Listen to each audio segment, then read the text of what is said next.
Baik, bismillahirrahmanirrahim. Assalamualaikum warahmatullahi wabarakatuh.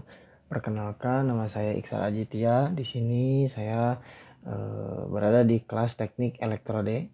Nah, yang akan menjawab soal pertanyaan dan menjelaskan hasil dari pertanyaan tersebut yang sudah disediakan oleh dosen pengampu pada video materi dioda Zender. Gitu. Yang soal yang pertama adalah, apakah terjadi regulasi jika V sumber sama dengan positif 15 volt, gitu kan?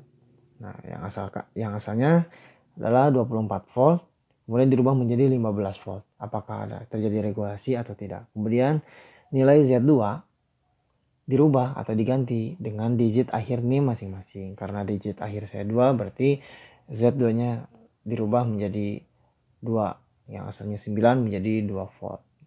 Kemudian apakah terjadi regulasi jika Z1 dihilangkan? Nah, Z1 dihilangkan, jadi yang tersisa adalah Z2 saja. Kan? Kemudian yang ketiga adalah jika Z1 adalah 10 volt, apakah masih terjadi regulasi? Nah, jadi kalau soal yang kedua Z1-nya dihilangkan, nah, kalau yang soal ketiga adalah Z1 tetap ada, tetapi 6 volt itu diganti menjadi 10 volt. Kemudian yang keempat, hitunglah data DZ1 dan DZ2 atau data Z1 dengan data Z2 pada soal nomor 3. Jadi apabila kita sudah menemukan jawaban yang nomor 3, kita harus menghitung PZ1 atau daya disipasi daya, disipasi daya Z1 dan disipasi daya Z2. Tuh, dengan menggunakan hasil nomor 3. Mari kita jawab. Nah, pertama, yang ke-1 adalah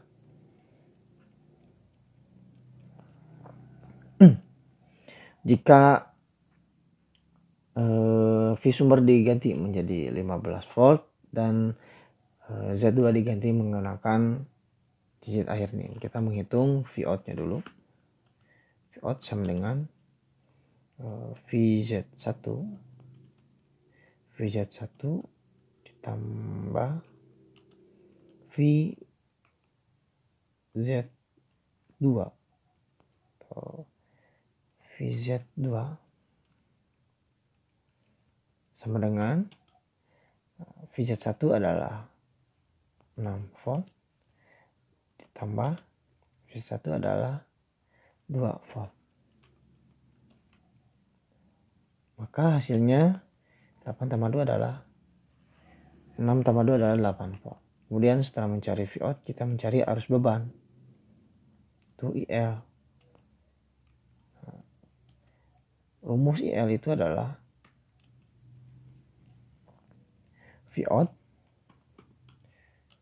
dibagi RL.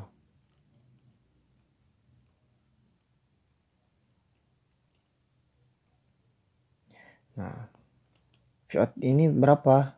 Hasil dari penjumlahan yang di atas adalah 8 volt. Dibagi RL-nya adalah 1 kilo ohm.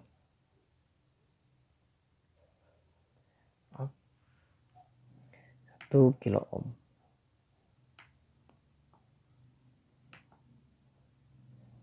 Dari simbol.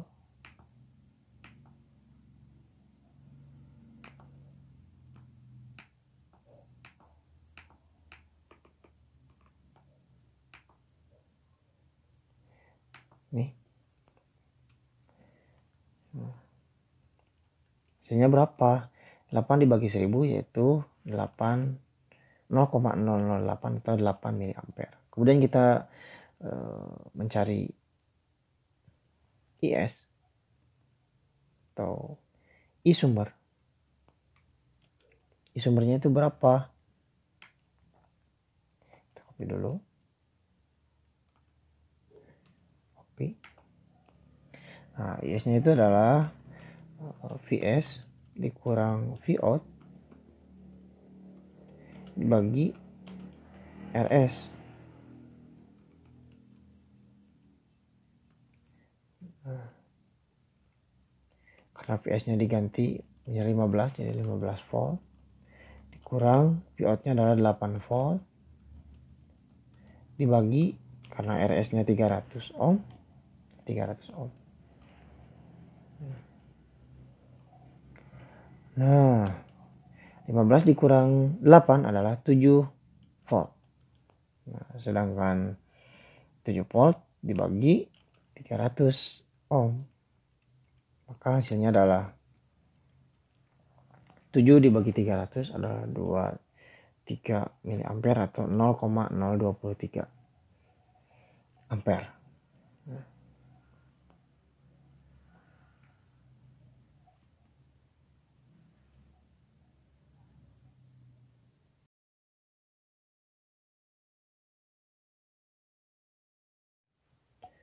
Nah, kemudian karena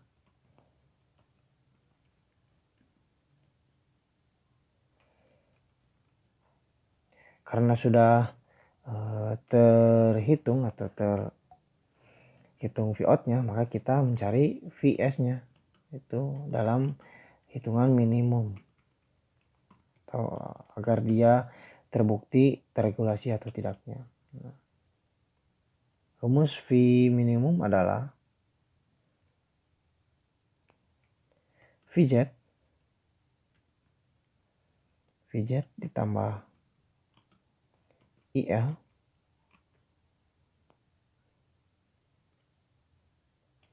dikali RS. Nah, karena Vz-nya sudah ketemu, karena Vout sama dengan Vz, maka sama saja, yaitu 8 volt tambah IL-nya sudah ketemu, yaitu 8 mA.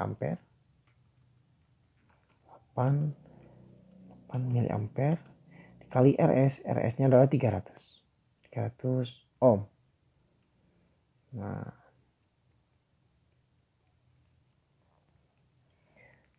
hasilnya adalah 8 tambah 0,08, yaitu hasilnya 8,008 dikali 300, hasilnya adalah 10,4 volt. Nah, jadi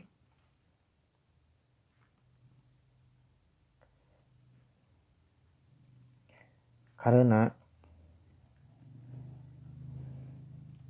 Vs lebih besar dari Vz atau VL, Vz atau Vout, maka sumber yang diganti menjadi 15 volt dan Z2 diganti dengan digit akhir NIM kita atau NIM masing-masing, maka rangkaian ini tetap terregulasi. Karena V sumber yang 15 volt lebih besar daripada Vout-nya atau Vz-nya adalah 10,4 volt. Maka hasilnya adalah terregulasi, masih terregulasi.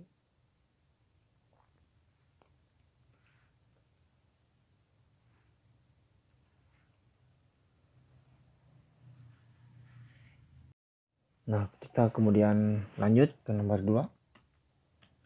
Nah, soal nomor 2 adalah apakah terjadi regulasi jika Z1 dihilangkan? Nah, melihat dari gambar di sini, Z1 dihilangkan. Jadi hanya tersisa Z2 dan tegangan tetap menjadi 24 volt. Kita hitung dengan rumus. Nah, kita harus mencari IL-nya dulu.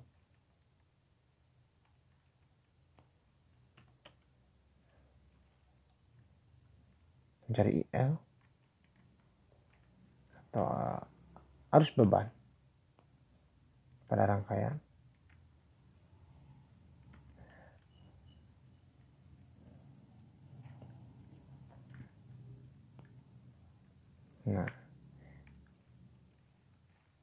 Nah, rumus IL adalah Vout per RL.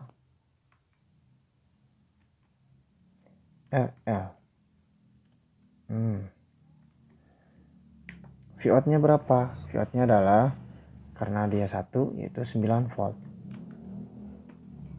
Menggunakan Vz2 9 volt dibagi RL-nya berapa? 1 kilo ohm. ohm. Nah, 9 bagi 1 kilo ohm adalah 9 miliampere. 9 miliampere atau 0,009. Nah, setelah kita menemukan IL, kita mencari Vs-nya atau V minimum agar diketahui dia terregulasi atau tidak. Itu dengan rumus Vz ditambah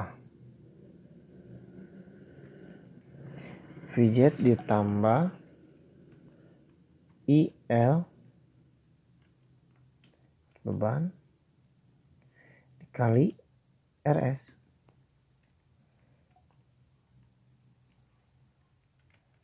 Nah, sama dengan Vz-nya sudah diketahui, yaitu 9 volt. Ditambah IL-nya berapa? 9 miliampere dikali Rs-nya berapa? 300 ohm. Tinggal dihitung. Berarti 9 tambah 9 ditambah 9 miliampere kali 300, hasilnya adalah 11,7 volt. Nah, kasih note karena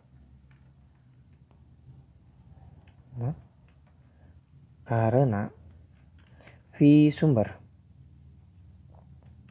masih lebih besar dari Vz atau Vout, maka masih terregulasi.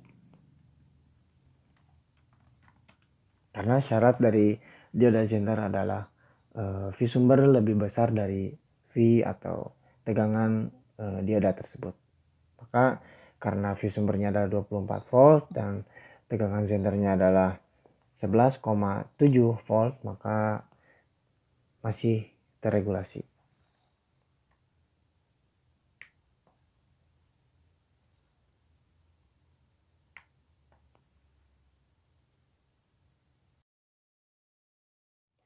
Baik, kita lanjut ke nomor yang 3. Ke nomor 3.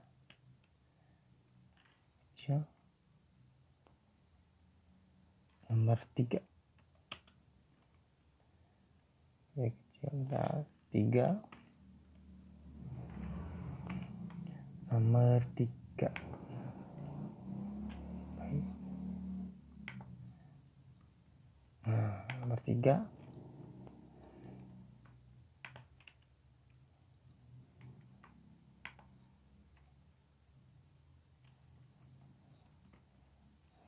Nomor 3. Soalnya adalah jika Z1 adalah 10 volt, apakah masih terjadi regulasi? Jadi Z1-nya udah hadir atau kembali lagi menjadi 2 dioda Zener lagi, tetapi Z1-nya diubah menjadi 10 volt, yang asalnya 6 volt menjadi 10 volt. Apakah masih terjadi regulasi? Kita akan buktikan dengan cara matematis. Kan pertama kita harus hitung Vout-nya dulu. Sama seperti nomor 1, yaitu Vz 1 ditambah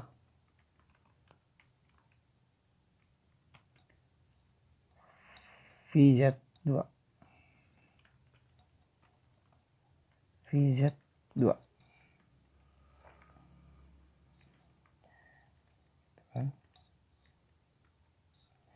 Nah, Vz 1 adalah 10 volt karena tadi sudah diganti, tambah Vz2 nya adalah 9, maka hasilnya adalah 19 volt.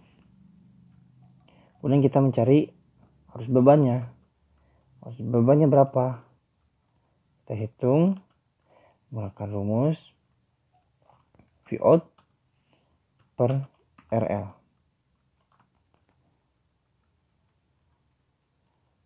Vout per RL, Vout-nya udah ketemu 19 volt. Nah, RL-nya adalah 1 kilo ohm. Nah, maka hasilnya adalah 19 dibagi 1000 adalah 0,019 atau miliampere. Kemudian untuk menentukan apakah terjadi regulasi atau tidak, kita menggunakan rumus Vs min seperti yang ada di contoh pada soal video sama dengan Vz ditambah IL arus beban dikali RS. Hasilnya adalah Vz. Nah, Vz-nya itu adalah berapa? Atau 19. Kenapa 19? Karena Vz sama Vout adalah sama-sama. Apabila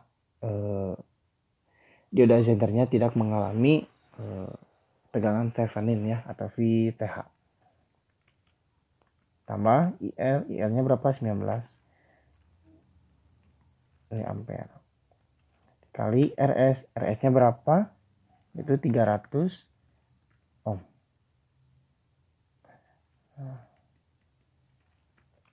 19 tambah 19 miliampere dikali 300, hasilnya adalah 24,7 volt.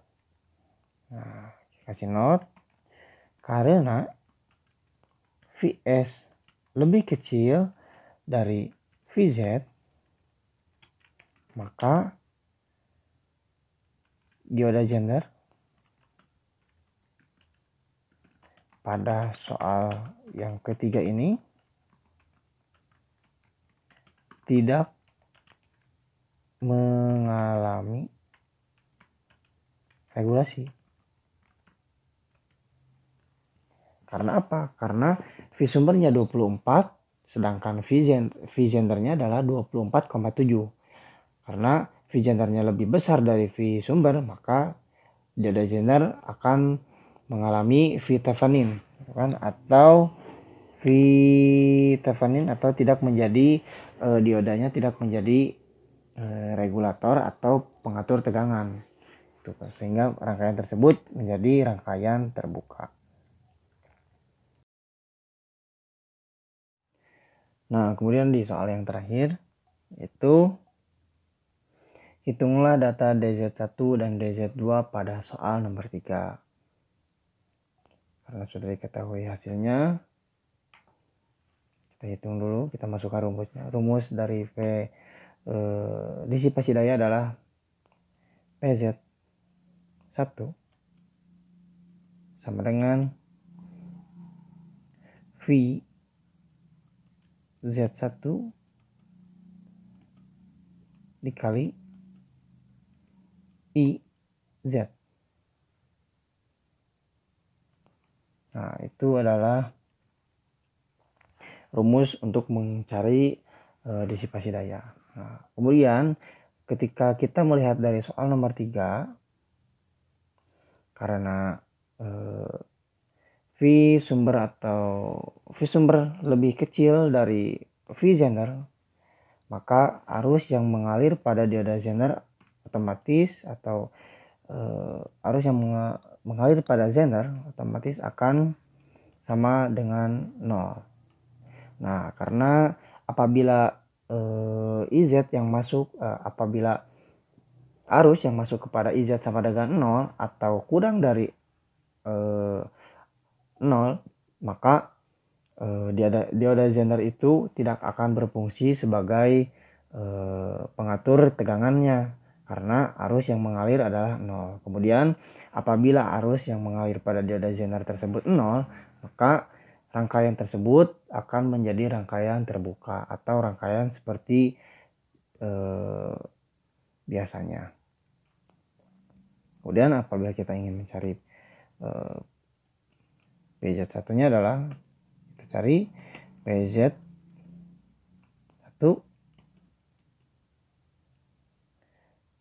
sama dengan VZ1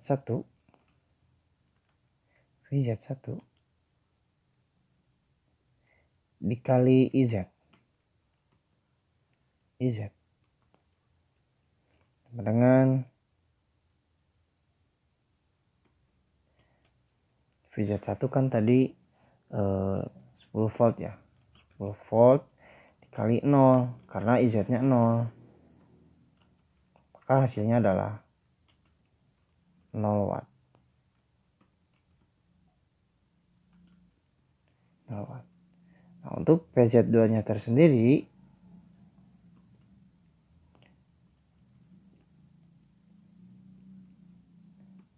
sama seperti VZ1, dia bakalan hasilnya 0 karena IZ atau arus yang mengalir atau arus yang ada di diodanya itu adalah 0 kan. VZ2 adalah 9 volt kali 0,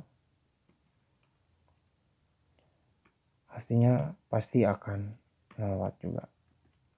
Jadi dapat disimpulkan bahwa apabila dioda Zener ingin difungsi atau ingin berfungsi secara maksimal, maka syarat-syaratnya harus terpenuhi terlebih dahulu, yaitu arus sumber harus lebih besar dari arus Zener, atau mungkin itu ketika ada beban, atau mungkin apabila tidak ada beban, tegangan sumber harus lebih besar dari tegangan Zener tersebut, gitu kan. Karena ketika arus atau sumber lebih kecil dari arus Zener atau tegangan Zener, maka terlihat dari perhitungan nomor 3, dioda tidak akan berfungsi secara utuh, atau dioda tidak akan regulasi, atau secara lain tidak menjadi regulator atau menjadi pengatur tegangan pada rangkaian tersebut. Demikian penjelasan soal yang saya buat atau saya jawab. Mohon maaf apabila banyak kesalahan. Wassalamualaikum warahmatullahi wabarakatuh.